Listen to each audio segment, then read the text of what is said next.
I kept it for 20 years. I just wasn't sure you would come back. I always come back. There is a woman who walked into her wedding already knowing exactly how it ends. Not because she is clever, though she is. And not because she planned it, though she did that too. Because she has already lived it once. Every betrayal, every move made against her in the dark, every person who smiled at the reception while quietly building the mechanism to destroy her. She had seen all of it. She died at the end of it. And then she woke up. She is 28 years old. She has the memories of a 33-year-old woman. She has a contract she is finally going to read this time. She has never been calmer in her life. There is only one question that matters. What do you do when you wake up at 6:14 in the morning on what is technically your wedding day and you already know everything? I woke up at 6:14 in the morning on what was technically my wedding day. The ceiling was white. The light through the curtains was the pale, uncertain kind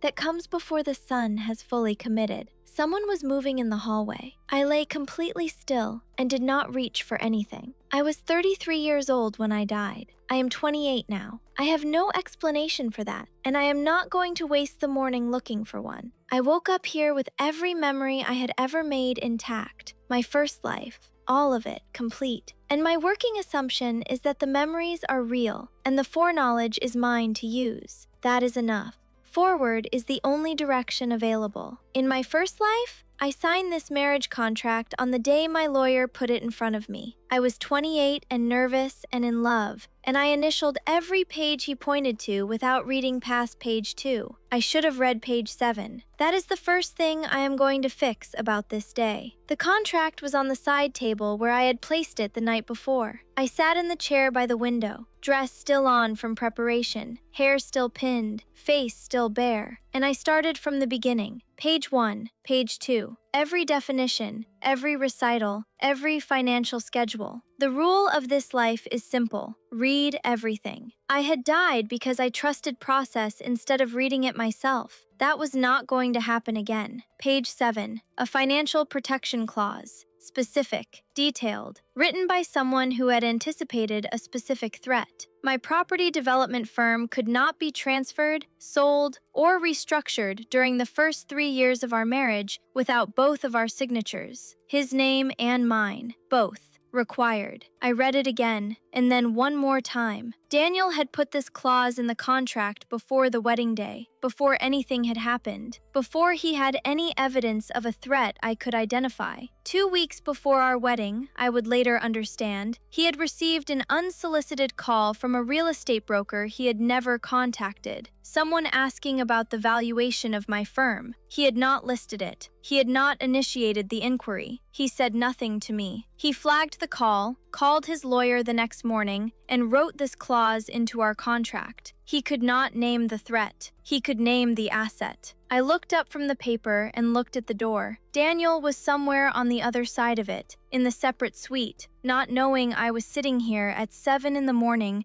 with his protection clause in my hands and no idea what kind of man writes that into a contract before the wedding. In my first life, this clause had existed the entire time. The thing that could have protected my firm, the thing that would have required his signature before anyone could move against the company, had been on page 7, and I had never reached it. I had never known it was there. I had left it there for 5 years, and then I had died. I slid the contract back onto the table. There was a candy in the dress pocket I had chosen, an old habit from childhood, something I had carried for years without ever fully stopping, always having one available, always the same pocket. I held it for a moment without eating it. Then I put it back. It was time to go get married. The ceremony was at 11. I walked toward Daniel the way I walk onto any construction site I need to understand, not to admire, to measure. He watched the door I entered from before he watched my face. His hands were completely still at his sides. Not nervousness, control. There is a difference, and I know the difference now. When I reached him, his first look was not at my dress or my hair. It was at my eyes. checking something, the way you check the stability of a structure you are not sure you can trust yet. In my first life, I had read that look as quiet intensity and never investigated further. This life, I wrote it down. I do not know yet what he was checking, but whatever the question was, I was going to find out. We said our vows. Daniel said his with no extra words and no performance. Precisely, cleanly, as if he had chosen each one. When it was my turn, I matched his register. I do. I do. He meant it. So did I. We just meant different things. The reception. I performed. I smiled at the right moments, answered questions about our future with the warmth of a woman who has one, and waited for the name I had been waiting to hear since I woke up. Marcus Way came through the line at 2:15. He shook Daniel's hand and smiled at me, with the professional ease of a man who had nothing to hide and was very skilled at projecting that. He said it was a beautiful ceremony. I said thank you. I watched his eyes the whole time. The particular stillness in them that comes not from peace, but from patience. From a man who has been waiting for the right moment for a very long time and believes the moment is finally coming. He was not wrong about the moment. He was wrong about the timeline. I had 18 months, and he had no idea I was counting. I smiled at the man who had me killed, and he smiled back, and we both performed our parts, and the game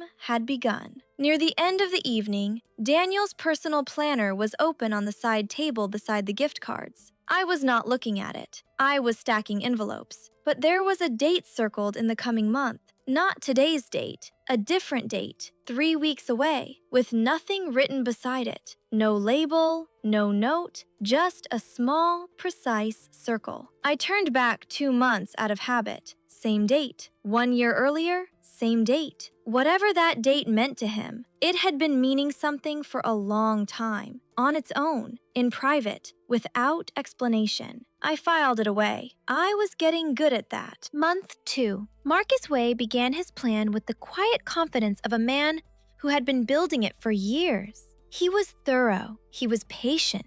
He was operating from a detailed profile of a woman who no longer existed. The first move was a photograph, taken from an angle that implied a lunch meeting I did not have, with a man I had never agreed to meet. In my first life, I had seen it and rushed to explain myself, which is exactly how you look guilty when you are not. This time, I let it sit. I did not call Daniel. I sent no message. I said nothing to anyone and watched from across a reception event 2 days later as Marcus looked at Daniel and found nothing useful in his expression. Not suspicion, not distance, nothing. The photograph had landed on flat ground. The second move was a mutual acquaintance who mentioned, warmly and with apparent concern, that she had seen me somewhere I had not been. In my first life, I had spent a week trying to prove a negative. This time, I smiled and said I must have a double. I moved on. I watched the acquaintance report back to the man who had deployed her. The third was a corporate dinner, where I had been seated next to a man Marcus had carefully positioned beside me. Professional, pleasant, slightly too attentive. In my first life, I had been flustered. This time, I discussed load distribution in reinforced concrete structures for 45 minutes until the man quietly accepted defeat and turned to speak to the person on his other side. Marcus's phase 1 needed me to react. He needed Daniel to watch his wife become defensive, visible, cracked. To create doubt, he could then quietly expand.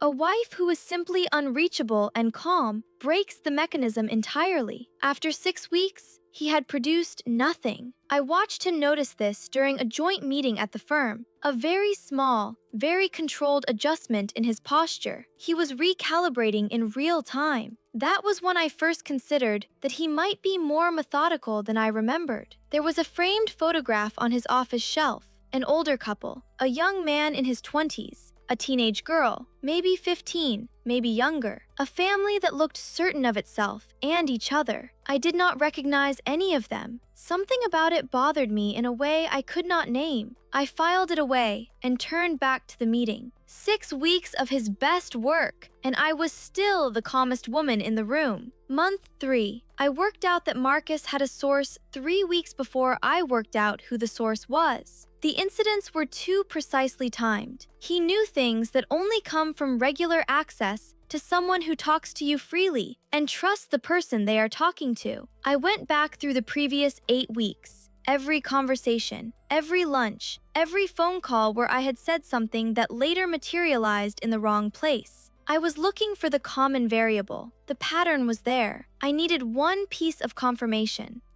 It was a lunch reservation change. 3 days before the second incident, I had moved a reservation and mentioned it only to Lily, not to my assistant, not in a message, not to Daniel. A phone call on a Tuesday afternoon, one conversation, and 3 days later, the information had shown up exactly where a man monitoring my schedule would have needed it to be. That single data point eliminated every other possible source. The pattern named one person. The unique detail confirmed her. Lily Song, my closest friend for 9 years. She was not working with Marcus. I want to be precise about that. She was not his agent, and she did not know what she was. She was just Lily, warm, fast, constitutionally incapable of holding information back from someone who appeared to care about hearing it. Marcus had been cultivating her as a source for 6 months before our wedding. I later understood, meeting her through a mutual industry contact at a social event, positioning himself as a concerned friend of a friend who worried about Daniel and me. She talked to him because she trusted him. He had given her no reason not to. I sat with what I knew for 3 days. I could not confront her. That would signal to Marcus that his source had been identified, and he would switch to a method I could not trace. I could not distance myself from her. Same problem. The only viable move was to corrupt the feed without cutting it. So I began performing a slightly different version of myself for Lily. A little more tired, a little more worried about the marriage, slightly more emotionally fragile. The version of me that a man running a long-term manipulation campaign would want to believe in. It cost something. I had known Lily for 9 years. She loved me completely and honestly, which is not a common thing. Using that love as an instrument, treating my closest friendship as an information channel to be managed, was the most expensive move I made in the first half of the story. I want the record to show that I knew exactly what I was paying. Month 4. An acquisition offer arrived for my firm. It was addressed to legal counsel and structured as a formal, friendly inquiry. Below market value, confidently worded, with a tight response window. The acquiring entity was a corporate name I did not recognize. I read the documentation twice, and then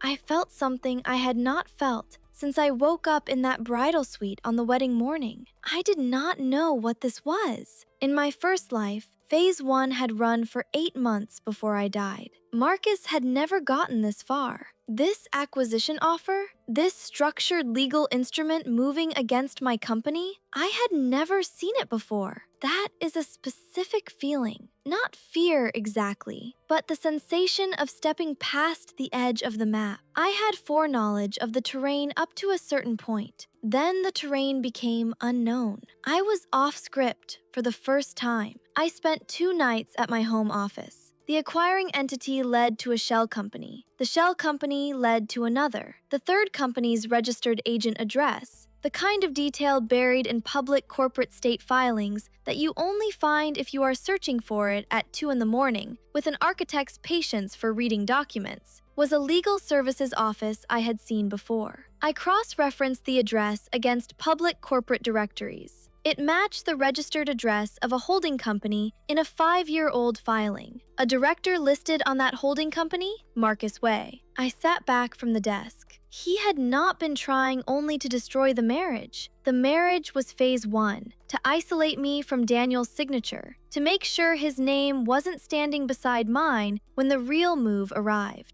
Phase 2 had always been the firm, my firm. The property development company my father left me, built on assets from a deal my father made 15 years ago. That was what Marcus had been building toward, and the shell company's registration date? 3 years before our wedding. He had filed the legal structure before he had even introduced himself to Daniel. He had been planning phase 2 since before we were engaged. I was not afraid. I was impressed. The cold way you are impressed by a building that turns out to have a critical flaw in its foundation. The whole structure becomes more interesting once you know exactly where it is going to fall. I closed my laptop. I had never seen phase 2, but I was an architect. Reading structures was the first thing I had ever been good at. The same week, across the city, Daniel was in his office reviewing a joint project financial summary. Standard practice for him. He found a cost allocation that was 0.3% off on a large contract. Small enough to be rounding error. He did not file it as rounding error. He pulled the previous 3 months of summaries. The discrepancy was there each time. Not the same number, not growing, just consistently present. Adjusted slightly, as if someone was testing a mechanism without fully committing to it. He did not raise it at the next project meeting. 3 months earlier, he had flagged a similar anomaly with Marcus, and Marcus had an answer ready before the question was finished. Technically correct, arrived in seconds, smoother than the query deserved. Daniel had noted that speed at the time and said nothing about the note. He made a quiet decision. The next discrepancy he found, he would build the full case first. He opened a new folder on his laptop. He labeled it with a project code. He started building a timeline from month 1. I did not know any of this. I was 2 nights into my own documentation in my home office, and Daniel was across the city building his from a completely different direction. He came from the financial side. I came from the corporate filing side. We were both converging on the same name without knowing the other was moving. I saw him briefly that evening when he came home. He sat down and opened his work laptop. Regular project files, nothing I could read from across the room. At some point, he reached up and touched the left side of his jacket, wallet pocket. An unconscious gesture, brief and habitual, checking for something he apparently always kept there. He went back to reading. I noted it. I put it in the same place I had put the calendar date and the protection clause, the file of things I could not yet explain. 2 people, same house, same investigation. Neither of us knew. Month 5. I attended the firm's monthly presentation as Daniel's wife,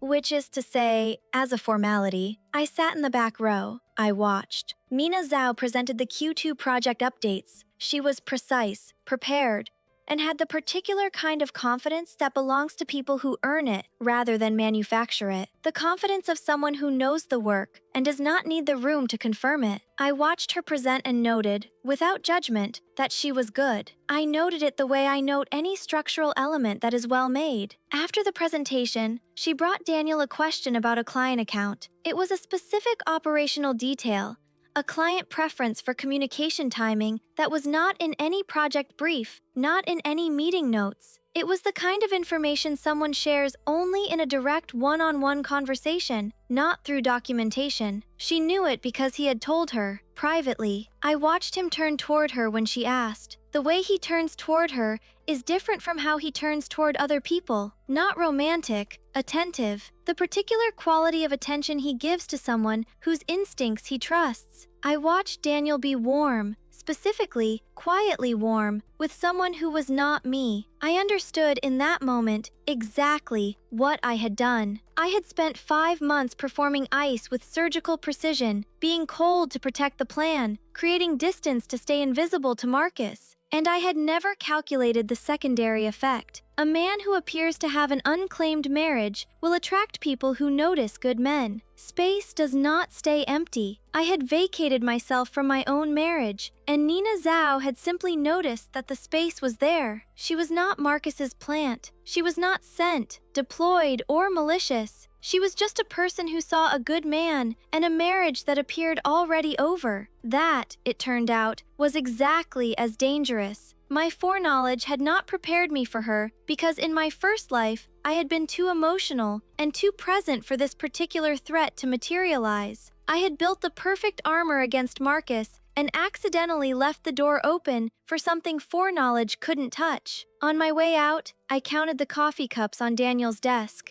4 mornings this week, Same cup, same style, the same hand that had brought it. 1 week later, I had a legitimate reason to be at the firm. A document in my acquisition defense filing required verification of a joint asset notation, and the asset register was maintained on a shared workstation on Daniel's floor. I went. I checked the register. I found what I needed. And then I noticed that the office adjacent to the workstation had its door open, and Daniel's laptop was open on his desk, screen on, a spreadsheet visible. Daniel had left in a hurry for a client call. He had not closed the file. I stood in the doorway for a moment. Then I walked to his desk. The tab was labeled with a project code I did not recognize. I opened the folder structure. There were 7 files. The oldest was dated the 4th week of our marriage. I opened the summary file. It was a financial discrepancy log, cost allocations, percentage variations, a timeline of entries going back to month 1. At the bottom of the summary page was a registered address. The registered address of a shell company, a specific legal services address on a street I had memorized 2 weeks earlier, at 2 in the morning, while tracing an acquisition offer through 3 corporate entities. Same address. He found it from the financial side. I found it from the corporate filing side. We had arrived at the same building from opposite directions without knowing the other was moving. I closed the laptop. I stood in his office for 30 seconds without moving. In my first life, I had assumed that Daniel believed every story Marcus told him, that his silence was acceptance, his distance was indifference. He had not believed it. He had been building a case from month 1, methodically, quietly, in the way that a man builds things when he does not want to move until the structure is sound. He was never passive. He was never fooled. He was just thorough. I walked back out past the workstation. On my way to the elevator, I passed the kitchen. Nina's coat was hanging on the back of the chair beside Daniel's usual table.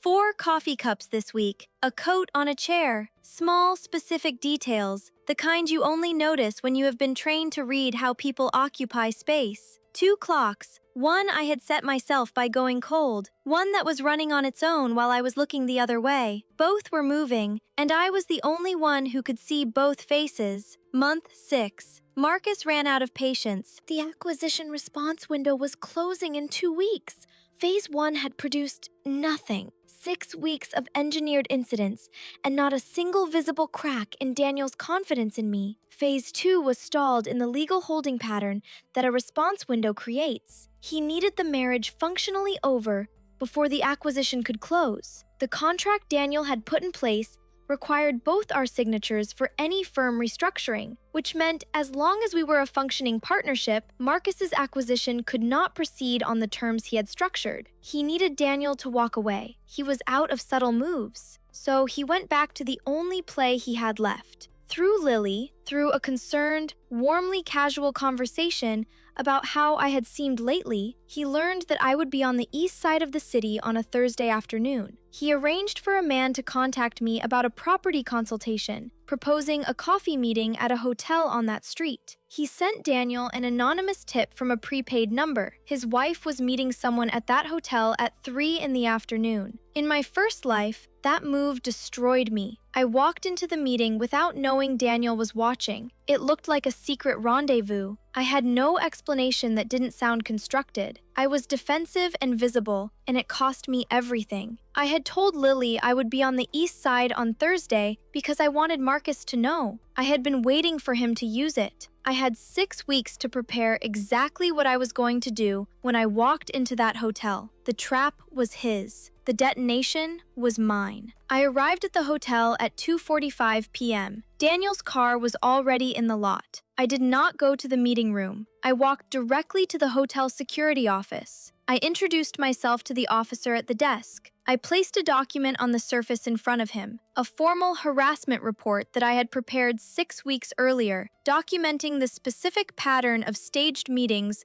Marcus Way had used against me. In my first life, this exact scenario had occurred twice. Same pretense, same type of staged contact, same anonymous tip to Daniel, Same hotel-adjacent location. I had the dates. I had the pattern. I had reconstructed it from memory and had it notarized as a formal record in the weeks before I gave Lily the East Side schedule. The officer logged the report. It was time-stamped 2:51 p.m. on a Thursday. I walked out of the security office and did not look for Daniel. I went to the lobby, sat in a chair by the window, and ordered tea. Daniel had gone to the meeting room floor first. I was not there. He texted me, no response, because my phone was in my bag and I was watching the door of the security office. He went back to the lobby. A hotel staff member at the desk mentioned that someone had just filed a report with building security. He went to the security office. He arrived as I was walking out. I did not look at him. I walked to the lobby and sat down. He stood in the lobby entrance for a moment. Then he walked over and sat across from me. He did not ask what I had been doing. He is not a man who asks questions he already knows the shape of. He sat there and looked at me the way he looked at me at the altar, checking something. I drank my tea. I let him look. After a moment, I set the cup down. He sent the tip from a prepaid number. Same method as the last time he tried this. I watched him process that sentence, the last time, which meant there was a previous time I had known about and had not mentioned, which meant I had been expecting this, which meant something about what I knew and when I had known it was very different from anything he had calculated. He said nothing. He did not move. He just sat across from me in the hotel lobby while the afternoon light came through the windows, and the case he had been quietly building for 6 months rearranged itself around a new set of facts. I had gone into Marcus's best move and turned it into a logged public document before Daniel could arrive to witness the damage. And I had done it without ever telling him I was going to. He came to the hotel with doubt. He left with something that was the opposite of doubt. A question. What did she know? And how long had she known it? 18 months, give or take. But I was not quite ready to explain that yet. After the hotel, neither of us said a word about it for 3 weeks. He watched me differently. I watched him watch me. There was a recalibration happening on both sides that neither of us named. 2 investigators who had discovered each other and were not yet sure what to do with the information. The silence was not hostile. It was careful. Then, one Saturday morning in month 7, he said we were going somewhere. He did not say where. I got in the car. He drove past the hotel, past the office district, into the East Side neighborhood, past the point where I had any reason to anticipate where we were going. He parked in front of a building that was part hospital, part community center, a conversion. The original East Wing had been kept intact as a historical space, the rest rebuilt around it. Wooden benches, old light fixtures, a small plaque by the entrance. Daniel came here once a year. Same date, every year, no label. I had noticed that date in his planner on our wedding night and filed it in the place where I kept things I did not have answers for yet. He walked to a bench in the corner. He stood in front of it. He did not explain. I stood behind him and looked at the bench and felt something move in my chest that I had been holding down for 7 months. He was not going to make a speech. He was Daniel. He was going to show me something. I had learned by then that showing was the only language he trusted completely. He turned around and looked at me. I've been looking for you since I was 12. He said it the way he says most things, without searching for the words, because he had already found them. He thought the girl in the hospital waiting room was something he had invented, he told me. The way children invent companions in terrible moments. He was 9 years old. His mother was in surgery. He sat on this bench and a girl appeared beside him. Not from anywhere she had been before, just there. She had a candy in her dress pocket, the only thing she had that she could give. She held it out without explaining what it was for. He took it. He said his mother was in surgery too. She said nothing back. They sat together for 3 hours on this bench, and he never learned her name. He told himself, when he was older, that the memory was ordinary, a child's kindness in a waiting room. He almost believed it. Then he walked into an industry conference at 26 and saw her standing across the room. The particular way she stood when she was uncertain, weight on her left foot, eyes dropping 1 second before she spoke, and every cell in his body knew before his mind had formed a single thought. I went home for a week. Then I found someone who knew both our firms. 2 emails. I asked to be introduced. He opened his wallet. There was a candy wrapper inside,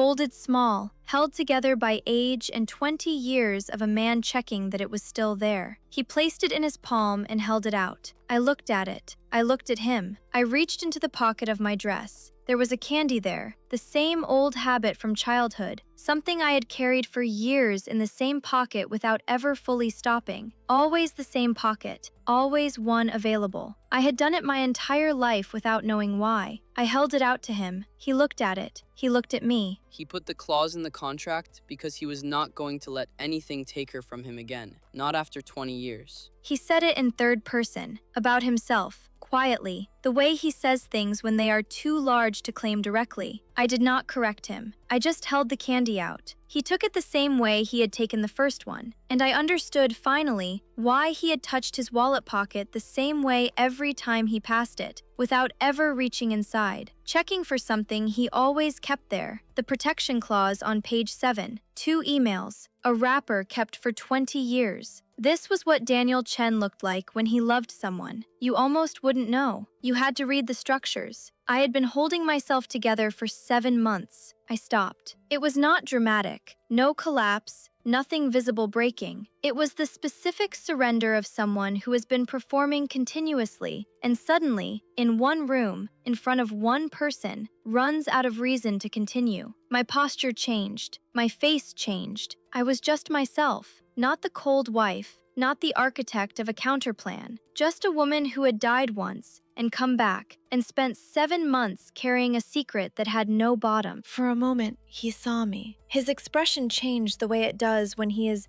adding new data to a calculation he thought was complete. Then it shifted again, a careful step back, internal, not physical. 7 months of watching me be precise and strategic and unreachable. A harassment report filed in advance. A sentence about the last time. Was this the next move? Or was this real? Ask me. What do you know? I told him everything I could tell him. Not the first life. That was a door I could not open without losing him to disbelief. I told him the shell company I traced, the acquisition offer, and the 2 nights it took me to find the registered agent address. Lily, what she was, what she had been, what I had done about it. The harassment report. I said I had filed it the morning of the hotel visit, that I had noticed Marcus's pattern of using hotel meetings as pretexts, and prepared a generic harassment document in case the pattern repeated. I told him about the 7 months, what I had found, how I had found it, what I had built. All the visible facts in order. When I finished, the room was quiet. He sat across from me on the same bench we had sat on when we were 9 years old and 28 years old and did not know it yet. Then he said the thing that made 7 months of careful silence feel, suddenly, like something I had been keeping from myself as much as from him. I had enough to move on him 2 months ago. I was waiting for you. He had known I was running something. He had watched my behavior change in month 5, the information I was feeding Lily, the documents I was tracing. He had recognized the pattern of someone running a counterplay. He had made a decision. He was not going to collapse whatever I had built by moving before I was ready. He had the evidence. He had been waiting for me to trust him with mine. The walls I had built to survive Marcus. They worked, and then they were still there, between me and the person I had actually been building them for, while he stood on the other side waiting without complaint. Okay. The morning after the hospital, Daniel put his folder on the kitchen table. 7 files. He opened the oldest one first, dated 2 months ago, and walked me through it the way he walks through structural assessments, without drama, starting with the foundation and moving upward until the entire thing was visible. The financial discrepancy timeline first. 22 months of cost allocations, each entry 0.3% off from the correct figure. Not random, not growing, just a consistent and invisible mechanism. Then the shell company trail, which matched mine from the corporate filing side. Then the email chain, a documented exchange between Marcus and a property broker, sent through the firm's shared email server 2 weeks before the acquisition offer arrived. As co-owner of the firm, Daniel had legitimate administrative access to the shared server. He had found the exchange while reviewing server logs for the financial discrepancy. Marcus had conducted the entire negotiation from his firm email account, on a server Daniel could legally review. That was the specific kind of error that only happens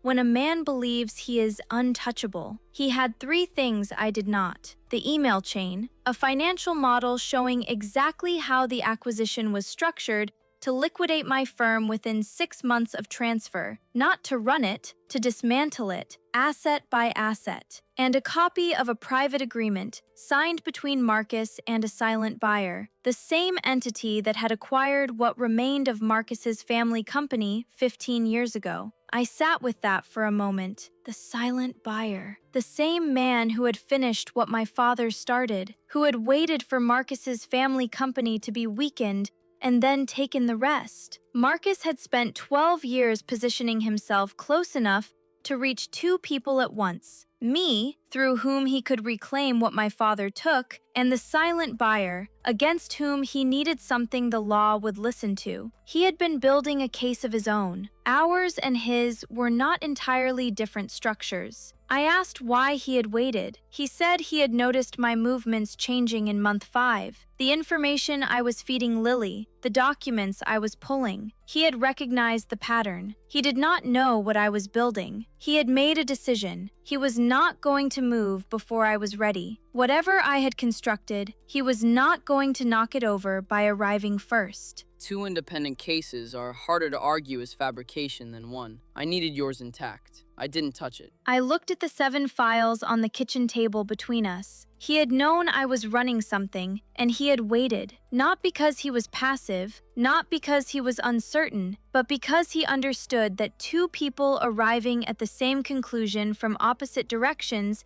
is a structure that cannot be dismantled. He had been thinking architecturally the whole time. I had just not known he spoke the language. The meeting request went out the next morning. Subject line: acquisition response, next steps. The kind of subject line Marcus could not ignore. He was managing the acquisition timeline. He needed to know whether Daniel intended to cooperate or contest, and that subject line told him Daniel was ready to discuss terms. His own investment in the outcome walked him through the door. He arrived expecting a business conversation about the acquisition's final terms. He found both of us sitting on the same side of the conference table, across from a surface covered in documents: the shell company trace, the financial discrepancy log, the email chain, the financial model, the private agreement with the silent buyer, the hotel harassment report, time-stamped 2:51 p.m. on a Thursday. He stood in the doorway for a moment. Then he came in and sat down. He looked at the table.